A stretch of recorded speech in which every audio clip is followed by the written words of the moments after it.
जय भीम मित्रांनो. आपण आज वन नेशन वन ग्रीड ची गोष्ट करतो.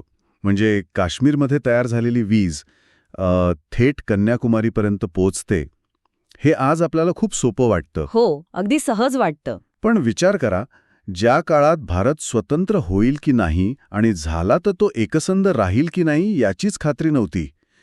त्या काळात संपूर्ण देशाला एका विजेच्या जाळीने जोडण्याचा विचार करणं किती धाडसी असेल. हे धाडसी तर होतंच, पण त्या काळातल्या परिस्थितीनुसार जवळपास अशक्य वाटणारं स्वप्न होतं. बरोबर. कारण तेव्हा वीज ही एक स्थानिक विखुरलेली सुविधा होती.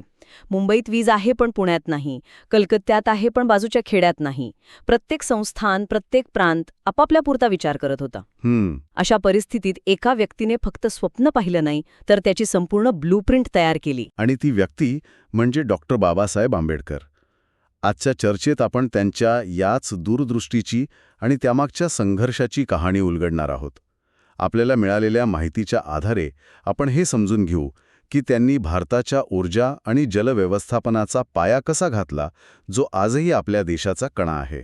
आणि हा पाया केवळ तांत्रिक नव्हता, तो एक वैचारिक पाया होता, ज्यात वीज आणि पाण्याला थेट सामाजिक न्यायाशी जोडलं गेलं होतं. हीच गोष्ट बाबासाहेबांच्या कामाला इतरांपेक्षा वेगळी आणि खास ठरवते. चला तर मग या कहाणीची सुरुवात करूया 1942 सालापासून. दुसऱ्या महायुद्धाचे ढग गडद होते आणि भारतात स्वातंत्र्याचे वारे वाहत होते. अशा अत्यंत महत्त्वाच्या काळात ब्रिटिश सरकारने डॉक्टर आंबेडकरांना एका मोठ्या पदावर नियुक्त केलं, व्हॉइसरॉयच्या कार्यकारी परिषदेचे सदस्य. हे पद नेमकं काय होतं आणि त्याचं महत्त्व किती होतं? सोप्या भाषेत सांगायचं तर व्हॉइसरॉयची कार्यकारी परिषद म्हणजे त्या काळातल्या भारताचं एक प्रकारे केंद्रीय मंत्रिमंडळच होतं. अच्छा, म्हणजे कॅबिनेटच एक प्रकारे. हो, आणि बाबासाहेबांना मजूर, सिंचन आणि ऊर्जा या 3 अत्यंत महत्त्वाच्या खात्यांची जबाबदारी मिळाली. म्हणजे आजच्या ऊर्जा मंत्रालय, जलशक्ती मंत्रालय आणि कामगार मंत्रालयाचा एकत्रित कारभार त्यांच्याकडे आला होता. बापरे. एकाच व्यक्तीकडे देशाच्या विकासासाठी लागणाऱ्या 3ही प्रमुख घटकांची सूत्र होती: मनुष्यबळ, पाणी आणि ऊर्जा. म्हणजे त्यांच्यासमोर एक कोरा कॅनव्हास होता, ज्यावर ते स्वतंत्र भारताच्या विकासाचं चित्र रेखाटू शकत होते. मग त्यांनी सर्वात आधी कोणत्या गोष्टीवर लक्ष केंद्रित केलं? त्यांनी सर्वात आधी मूळ प्रश्नाला हात घातला. तो प्रश्न होता भारताच्या प्रगतीला ऊर्जा कुठून मिळणार. आणि इथेच त्यांनी तो क्रांतिकारी विचार मांडला, जो आजही आपल्या ऊर्जा धोरणाचा गाभा आहे. त्यांचं एक प्रसिद्ध वाक्य आहे, वीज ही केवळ सुविधा नाही, ती राष्ट्र निर्माणाची शक्ती आहे. हो, मी ऐकलंय हे. त्यांच्यासाठी वीज म्हणजे फक्त घरातला दिवा नव्हता, तर देशाच्या औद्योगिक आणि कृषी प्रगतीचं इंजिन होतं. पण हे ऐकायला खूप आदर्शवादी वाटतं. त्या काळात जिथे शहरांनाच पुरेशी वीज मिळत नव्हती, तिथे संपूर्ण राष्ट्राचा विचार करणं हे आर्थिकदृष्ट्या व्यवहार्य होतं का? म्हणजे याला प्रशासनातून किंवा उद्योगांकडून विरोध झाला नसेल? नक्कीच झाला असणार. पण इथेच बाबासाहेबांची दूरदृष्टी दिसून येते. त्यांनी हे ओळखलं होतं की विखुरलेली वीज व्यवस्था जास्त खर्चिक आणि कुचकामी आहे. अच्छा. म्हणूनच त्यांनी सेंट्रल इलेक्ट्रिसिटी अथॉरिटीची कल्पना मांडली. म्हणजे एक अशी राष्ट्रीय संस्था जी ठरवेल की कोणत्या राज्यात किती विजेची गरज आहे, कुठे नवीन प्रकल्प उभे करायचे आणि विजेचे दर कसे असावेत. ओके. याचा अर्थ राज्यांचे अधिकार काढून घेणे नव्हता, तर केंद्राने समन्वयाची भूमिका बजावून प्रादेशिक असमतोल टाळायचा होता. थांबा एक मिनिट. म्हणजे तुम्ही असं म्हणताय की आज आपण जे वन नेशन वन ग्रीड म्हणतो, त्याची वैचारिक सुरुवात इथे झाली? अगदी. संपूर्ण देशाला एकाच ग्रीडने जोडायचं, म्हणजे पंजाबमधली अतिरिक्त वीज तामिळनाडूच्या उद्योगांना द्यायची, ही कल्पना त्या काळात मांडली गेली होती. हो, ही कल्पनाच त्या काळातलं सर्वात मोठं डिस्रप्शन होतं असं म्हणूया. खरंच. कारण तेव्हा प्रत्येकजण तुकड्या तुकड्यांमध्ये विचार करत होता. बाबासाहेबांनी पहिल्यांदाच विजेला एका राष्ट्रीय संपत्तीच्या रूपात पाहिलं. त्यांनी सांगितलं की वीज निर्मिती, वीज वितरण आणि राज्यांमधील विजेचं वाटप हे सगळं केंद्राच्या नियोजनाखाली असावं. हीच कल्पना पुढे जाऊन आजच्या नॅशनल पॉवर ग्रीडच्या रूपात विकसित झाली. हे अविश्वसनीय. एकात्मिक ग्रीडची कल्पना तर कळली, पण ही वीज निर्माण करायची कुठून? त्यासाठी सर्वात मोठा स्रोत होता पाणी. आणि भारतात तर पाण्याचं राजकारण आणि आव्हानं दोन्ही मोठी होती. या पाण्याच्या समस्येकडे बाबासाहेब कसे पाहत होते? इथे त्यांनी अजून एक दूरगामी विचार मांडला. तोपर्यंत भारतात वीज प्रकल्प म्हणजे एकतर फक्त वीज निर्माण करणारे किंवा सिंचन प्रकल्प म्हणजे फक्त शेतीला पाणी देणारे असे एक उद्देशीय प्रकल्प होते. हो बरोबर. बाबासाहेबांनी बहुउद्देशीय नदी प्रकल्पांची कल्पना मांडली. म्हणजे एकाच धरणातून पूर नियंत्रण, सिंचनासाठी पाणी, वीज निर्मिती, उद्योगांना पाणी आणि अगदी नौकानयन हे सर्व साधता येईल. म्हणजे एकाच दगडात अनेक पक्षी. अगदी. संसाधनांचा कमाल वापर करण्याची ही संकल्पना होती. याचं एखादं ठोस उदाहरण आहे का जिथे ही कल्पना प्रत्यक्षात उतरली? याचं सर्वोत्तम उदाहरण म्हणजे Damodar valley corporation, DVC. DVC. हो, दामोदर नदीला त्या काळी बंगालचं दुःखाश्रू म्हटलं जायचं. दरवर्षी येणाऱ्या पुरामुळे हजारो लोकांचे प्राण जायचे आणि लाखो हेक्टर जमीन पाण्याखाली जायची. बाबासाहेबांनी अमेरिकेच्या टेनेसी व्हॅली ऑथॉरिटीच्या धर्तीवर DVCची योजना आखली. या प्रकल्पामुळे केवळ पुरावर नियंत्रण आलं नाही, तर सिंचनाखाली हजारो एकर जमीन आली आणि मोठ्या प्रमाणात वीज निर्मिती झाली, ज्यामुळे बिहार आणि पश्चिम बंगालच्या औद्योगिक विकासाला चालना मिळाली. आणि इथेच कदाचित तो सामाजिक न्यायाचा पैलू येतो, ज्याबद्दल तुम्ही सुरुवातीला बोलला होता. बरोबर. कारण पुराचा सर्वाधिक फटका कोणाला बसत होता? नदीकाठच्या गरीब शेतकऱ्यांना, कामगारांना आणि दलित वस्त्यांना. अगदी बरोबर. हा प्रकल्प केवळ एक अभियांत्रिकी चमत्कार नव्हता, तर तो सामाजिक न्यायाचा एक मोठा प्रकल्प होता. बरोबर. ज्यांची घरं आणि पिकं दरवर्षी वाहून जायची, त्यांचं आयुष्य सुरक्षित झालं, उद्योगांमुळे रोजगार निर्माण झाले.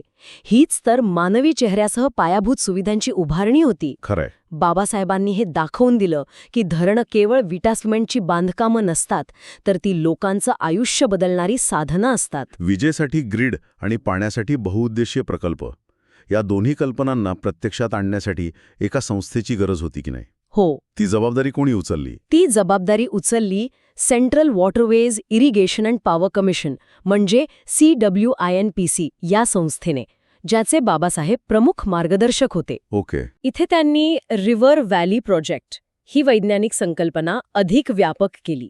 त्यांच्या मते नदी फक्त पाण्याचा स्रोत नाही, तर ती एक इकॉनॉमिक युनिट किंवा आर्थिक घटक आहे. नदीचं खोरं हे सिंचन, वीज, उद्योग आणि रोजगाराचं केंद्र बनायला हवं. नदीकडे आर्थिक घटक म्हणून पाहणं हा विचारच खूप वेगळा आहे. म्हणजे निसर्गाला विकासाशी जोडण्याचा प्रयत्न. पण यावर टीका झाली नसेल का की तुम्ही नद्यांना केवळ वस्तू म्हणून पाहत आहात? हा एक महत्त्वाचा प्रश्न आहे. पण त्या काळातली परिस्थिती समजून घ्यायला हवी. अब्जावधी लिटर पाणी पुराच्या रूपाने समुद्राला वाहून जात होतं आणि दुसरीकडे दुष्काळामुळे लोक मरत होते. बरोबर. याबद्दल एक छोटा किस्सा आहे. असं म्हणतात की एका बैठकीत ब्रिटिश अधिकाऱ्यांनी या प्रकल्पांच्या प्रचंड खर्चाचा मुद्दा काढला.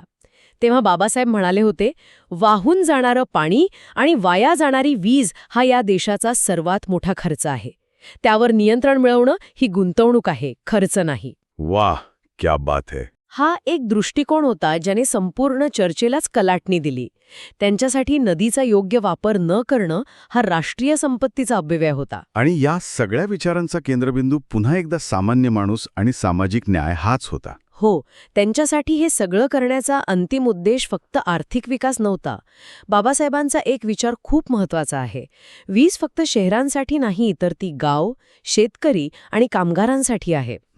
त्यांच्यासाठी ग्रामीण विद्युतीकरण आणि शेतकऱ्यांसाठी स्वस्त वीज हे विकासाचं ध्येय नव्हतं, तर ते सामाजिक न्यायाचं एक शक्तिशाली साधन होतं. पण हे प्रत्यक्षात कसं आणणार? जिथे वीजच कमी होती तिथे ती गावांपर्यंत पोहोचवणं आणि तीही स्वस्त दरात देणं, हे आर्थिक गणित कसं जुळणार होतं? याचं उत्तर त्यांच्या बहुउद्देशीय मॉडेलमध्येच होतं.